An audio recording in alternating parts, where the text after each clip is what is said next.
Hello दोस्तों, goal to government पर आपका स्वागत है। तो फाइनली इलाहाबाद हाई कोर्ट का आरओ एंड एआरओ के लिए जो वैकेंसीज थी वो फाइनली आ चुकी है, उसका एडवर्टीजमेंट भी आ चुका है। तो ये पीडीएफ आपको मेरे टेलीग्राम चैनल पर मिल जाएगी, डिस्क्रिप्शन में आपको उसको लिंक दिया हुआ है। अब एनटीए ये एग्ज़ाम कराएगी पहले की तरह, national testing agency. I hope इस बार अच्छे से कराए एग्ज़ाम। तो इसमें 3 पोस्ट है इस बार, RO, ARO and computer assistant 2026। Okay, तो ये कंटेंट्स दिए हुए हैं, आगे चलते हैं। अब इसमें पहले तो एग्ज़ामिनेशन का जो फॉर्म है ये 1 जून से 21 जून तक फिल किया जाएगा, और इसके बाद आप 22 जून तक फ़ी पेमेंट कर सकते हैं।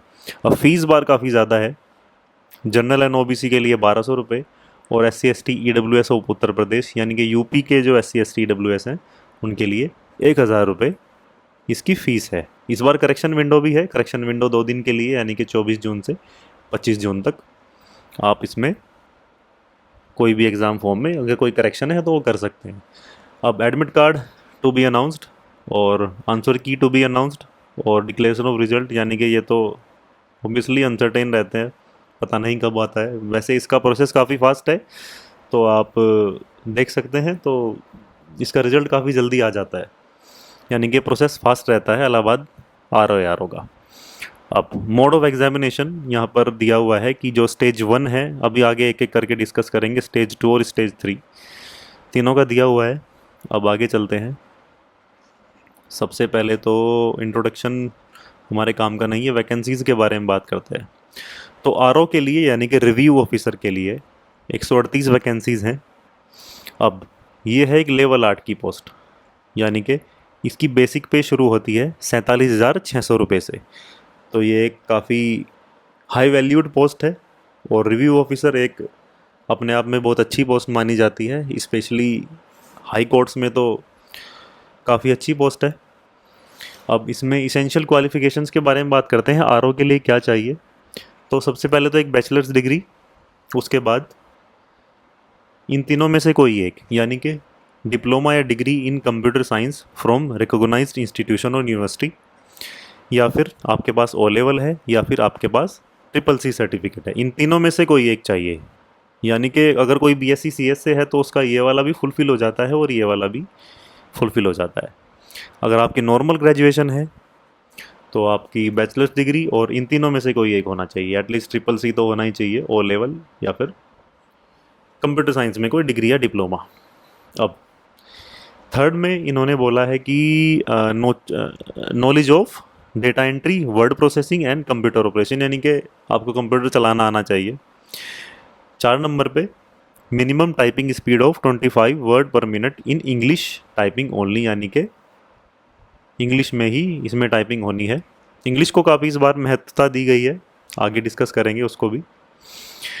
तो ये है इसकी एजुकेशनल क्वालिफिकेशन अगर आप आरओ के लिए अप्लाई करते हैं। एआरओ के लिए भी सेम है, बैचलर्स डिग्री, डिग्री या diploma in computer science, O level, triple C, और यहाँ पर कंप्यूटर की नॉलेज, और लास्ट में टाइपिंग स्पीड।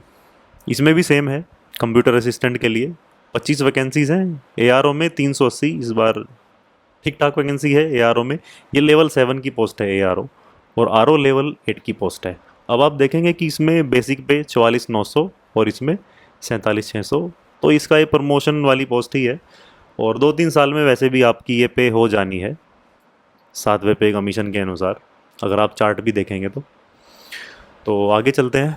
दोनों ही पोस्ट बेहतरीन है अपने आप में, बस ये इसका पहला प्रमोशन है जो आपको मिलना ही है सूनर और लेटर। तो दोनों पोस्ट बढ़िया हैं, 380 और 138। कंप्यूटर असिस्टेंट की 25 वैकेंसी है, काफ़ी कम है। ये लेवल 4 की पोस्ट है, इसकी बेसिक शुरू होती है 25,500 से, बट एजुकेशनल क्वालिफिकेशन तीनों की आई गेस सेम है। ठीक है, आगे चलते हैं। रिजर्वेशन के बारे में दिया हुआ है, कैसे जो कॉन्स्टिट्यूशनली जो भी चीज़ें हैं वो यहाँ पर लिखी हैं। आप चाहें तो ये एडवर्टीज़मेंट डाउनलोड करके आराम से पढ़िएगा, और साथ में यहाँ पर वैकेंसीज़ की डिटेल दी है, ये आप आराम से पढ़ना। आरओ के लिए अनरिजर्व की कितनी है, EWS, OBC, ST and SC. इसी हिसाब से एआरओ की ये पोस्ट बाइफरकेट की हैं SC ST EWS अनरिजर्व के अगेंस्ट। और कंप्यूटर असिस्टेंट की तो काफ़ी कम है, अनरिजर्व की 12 हैं, EWS की 2 ही हैं, OBC की 6 हैं, ST की 1 भी नहीं है और SC की 5 है। चलिए आगे चलते हैं। आगे क्या दिया है इसमें, इसेंशियल क्वालिफिकेशन जैसा कि इन्होंने तीनों के लिए यही है, सेम है जैसा कि ऊपर हमने देखा था। इसके बाद NCC, अगर आप टेरिटोरियल आर्मी में मिनिमम 2 साल के पीरियड के लिए सर्व किया है तो वो आपको प्रेफर दी जाएगी, या फिर आपके पास NCC का जो B सर्टिफिकेट है ये भी हो, उसमें भी प्रेफरेंस मिलेगी आपको। अब इसके बाद एज के बारे में डिस्कस करते हैं। तो RO और ARO के लिए एज जो है वो 21 से 35 साल, यानी कि 2 जुलाई 1991 से 1 जुलाई 2005 के बीच अगर आप पैदा हुए हैं नॉर्मली, तो ये आप इसके लिए आप अप्लाई कर सकते हैं RO एंड ARO के लिए। और कंप्यूटर असिस्टेंट के लिए इसमें थोड़ी और रिलैक्सेशन है, यहाँ पर आपकी मिनिमम एज 18 साल है और मैक्सिमम 35 ही है, यानी कि आपकी जो अपर लिमिट है वो 1 जुलाई 2008 है यहाँ पर, और यहाँ पर 1 जुलाई 2005 है। तो यही डिफरेंस है एज में, बाकी तो सब सेम है। इसके बाद आपको रिजर्वेशन मिलेगा, नॉर्मली ये आप पढ़ लेना, 5 साल का रिजर्वेशन मिलता है अगर आप SC ST OBC हैं। ओनली यूपी के, यहाँ पर रेड मैन में लिखा है, सिर्फ यूपी वालों के लिए, अदर स्टेट ऑब्वियसली अनरिजर्व में काउंट होंगे। इसके बाद आगे चलते हैं। इसके बाद है यहाँ पर मेन टॉपिक जो है हमारा सिलेक्शन प्रोसीजर, यानी कि जो इसका एग्ज़ाम पैटर्न है। इस बार काफ़ी भारी चेंजेस किए हैं Allahabad high court RO ARO के लिए। तो सबसे पहले तो 3 स्टेज में एग्ज़ाम होना है। पहली स्टेज यानी कि प्रिलिमिनरी एग्ज़ाम, सेकंड स्टेज इसका मेंस एग्ज़ाम, और थर्ड स्टेज जो है आपकी वो कंप्यूटर टेस्ट, यानी कि आपकी टाइपिंग टेस्ट। अब एक एक करके डिस्कस करते हैं इसको। अब सबसे पहले जो प्री है आपका, जनरल स्टडीज़ को नाम दिया है, ये मल्टीपल चॉइस ऑब्जेक्टिव टाइप यानी कि OMR शीट पे गोले भरने वाला एग्ज़ाम होने वाला है। अब इसमें 200 क्वेश्चन है और 200 ही मार्क्स हैं, यानी कि 1 मार्क्स पर क्वेश्चन, और 3 घंटे का पेपर है, 200 क्वेश्चन है। नो नेगेटिव मार्किंग, कोई नेगेटिव मार्किंग नहीं है, और ना ही कोई मिनिमम क्वालिफाइंग मार्क्स है, यानी कि ना अपर लिमिट है, ना ही अपर लिमिट है, ना ही लोअर लिमिट है। ठीक है, अब इसका सिलेबस देखते हैं। सबसे पहले जनरल साइंस आएगी इसमें, हिस्ट्री ऑफ इंडिया, हिस्ट्री, ये भी हिस्ट्री है, इंडियन नेशनल मूवमेंट।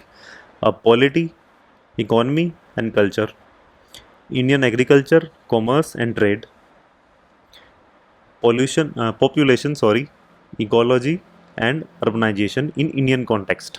ठीक है। इसके बाद वर्ल्ड ज्योग्राफी, यानी कि ज्योग्राफी भी है आपकी, world geography and resources of India. Okay. इसके बाद current national and international important events, यानी करंट अफेयर्स आपकी है।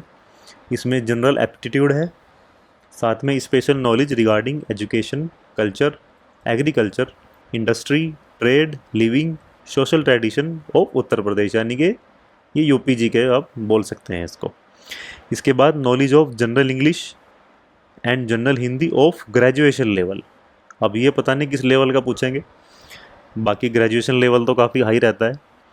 इसके बाद लास्ट में एलिमेंट्री नॉलेज ऑफ कंप्यूटर्स, यानी कि कंप्यूटर का ज्ञान भी आपको होना चाहिए। तो ये काफ़ी वास्ट सिलेबस है, प्री का ही 200 क्वेश्चन आने हैं। तो और ये कितने टॉपिक है यहाँ पर, 1 2 3 4 5 6 7 8 9 10 11 12 टॉपिक अगर हम लगाएं, इन्होंने सिलेबस में दिए हैं, और 12 में से 200 क्वेश्चन इनको बनाने हैं। तो आप उस हिसाब से देख लीजिएगा, और वेटेज कितना भी हो सकता है वो उनके ऊपर निर्भर करता है कैसा पेपर आएगा। इसके बाद यहाँ पर लिखा है 7 times of candidates against the total number of vacancies in each category for each post, यानी कि RO ARO computer assistant, on basis of marks obtained in stage 1 examination. तो यानी कि 7 गुना बच्चे बुलाए जाएंगे, मेनली ये बोला है इन्होंने, स्टेज 2 और 3 के लिए। अब स्टेज 2 जो इसका मेंस एग्ज़ाम है, अब ये बड़ा इम्पोर्टेंट है। यहाँ पर इंग्लिश वालों को बहुत ज़्यादा महत्वता दी गई है, तो जिन्होंने इंग्लिश में तैयारी की है या तैयारी कर रहे हैं उनके लिए बहुत बेनिफिशियल है इसमें सिलेक्शन लेना। थोड़ा आसान है हिंदी मीडियम की अपेक्षा, तो इसमें सेक्शन बांटे हैं, कुछ 4 सेक्शन हैं। मैक्सिमम मार्क्स जो हैं 150, 2 घंटे का एग्ज़ाम होने वाला है, यानी कि 120 मिनट का। अब इसमें मिनिमम क्वालिफाइंग मार्क्स दिए हैं, यानी कि 1/3 तो आपको लाने ही पड़ेंगे, यानी कि 50 नंबर चाहिए आपको 150 में से, तभी आपकी कॉपी चेक होगी, वरना चेक भी नहीं होगी। ठीक है, मिनिमम 50 मार्क्स चाहिए एक्चुअली। कॉपी चेक करने के बाद ही पता लगेगा आपके कितने मार्क्स आए हैं, क्योंकि ये तो pen and paper based exam है, सब्जेक्टिव टाइप है, पेन एंड पेपर मोड वाला कन्वेंशनल एग्ज़ाम है। ओके, तो सेक्शन ए की बात करते हैं। सेक्शन ए में लिखा है इन्होंने ऐसे writing in English approximately 200 words का, 30 मार्क्स का। तो ऐसे राइटिंग आएगी सबसे पहले सेक्शन ए में। दूसरे नंबर पर प्रेसी राइटिंग। अभी प्रेसी राइटिंग भी इंट्रोड्यूस कर दिया है इलाहाबाद आर ओ के लिए। सेक्शन सी में translation from Hindi to English, sorry English to Hindi and Hindi to English, यानी कि हिंदी से अंग्रेज़ी, अंग्रेज़ी से हिंदी, 25-25 मार्क्स की ट्रांसलेशन आएगी आपकी। अब यही कुल मिलाकर हो जाते हैं आपके 30 और 20, 30-30, 60 और 50, 110 मार्क्स का यही सिलेबस है आपका। अब नीचे सेक्शन डी कॉम्प्रिहेंशन, यानी कि 40 मार्क्स का आपका कॉम्प्रिहेंशन इन इंग्लिश आएगा, यानी कि कुल मिलाकर जिन्होंने इंग्लिश में तैयारी की है या तैयारी कर रहे हैं उनको सीधा सीधा बेनिफिट यहाँ पर मिलेगा, ज़रूर मिलेगा। अब यानी कि हिंदी मीडियम वालों को काफ़ी थोड़ी एक्स्ट्रा मेहनत करनी पड़ेगी, क्योंकि इंग्लिश अगर उन्हें नहीं पढ़ी है तो ऑफ कोर्स इसमें मेहनत लगेगी। अब स्टेज 3 की बात करते हैं, जो कि है कंप्यूटर नॉलेज टेस्ट। ये बेसिकली टाइपिंग टेस्ट ही होता है, 50 मार्क्स का होने वाला है, 20 मिनट के लिए। कोई नेगेटिव मार्किंग इसमें भी नहीं है। Minimum qualifying marks 25 out of 50, यानी कि आपको 50% मार्क्स तो इसमें लाने ही होंगे, वरना डिस्क्वालीफाई हो जाएंगे। अब इसमें लिखा है एक copy of text approximately 500 words, यानी कि 500 वर्ड्स की एक कॉपी आपको दे दी जाएगी इंग्लिश में, और candidates for reproducing the same on the computer in the same format with in 20 minutes, यानी कि 20 मिनट में आपको जो भी आपको एक टेक्स्ट की कॉपी पकड़ाई जाएगी वो बिल्कुल रिप्रोड्यूस करना है आपको कंप्यूटर स्क्रीन पर, यानी कि टाइपिंग टेस्ट है बेसिकली। ठीक है, आगे चलते हैं। इसमें लिखा है नोट, यानी कि stage 2, stage 3 examination of each single candidate shall be conducted simultaneously in single shift with a gap of 20 minutes, यानी कि स्टेज 2 और 3 का जो है आपका एग्ज़ाम है, यानी कि ये वाला मेंस एग्ज़ाम आपका सेक्शन ABCD और दूसरा ये टाइपिंग, ये एक ही दिन होना है, बीच में 20 मिनट का गैप मिलेगा आपको टाइपिंग में और मेंस एग्ज़ाम में। ठीक है, अब ये टोटल मार्क्स हो जाते हैं, यानी कि मेंस है आपका 150 मार्क्स का और 250 मार्क्स की आपकी टाइपिंग होगी है, तो कुल मिलाकर 200 मार्क्स का आपका ये एग्ज़ाम है। ठीक है, आगे चलते हैं।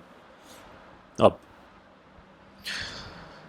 तो इसमें लिखा है इस ये 5.3 पढ़ते हैं। Stage 1 examination shall be conducted pen and paper, यानी कि OMR बेस्ड, और stage 2 will be conventional type pen and paper mode, यानी कि सब्जेक्टिव, और जो आपका स्टेज 3 है वो कंप्यूटर बेस्ड टेस्ट होने वाला है, टाइपिंग वाला।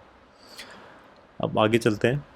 इसमें बेसिक सी इन्फॉर्मेशन से आप पढ़ लीजिएगा डाउनलोड करके,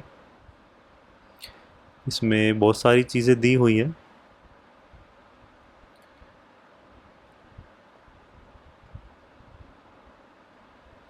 आगे ये बहुत इंपॉर्टेंट है, 5.13 for the post of RO, ARO and computer assistant final merit list of all qualified candidates shall be prepared on the basis of aggregate marks of procured by the candidates in stage 2 examination and stage 3 examination, यानी कि mains का जो आपका paper है उसी से ही आपकी merit बनेगी, यानी कि प्री का जो पेपर है आपका वो क्वालिफाइंग होने वाला है। ये बहुत इंपॉर्टेंट जानकारी है, इसको प्लीज़ आप याद रखें।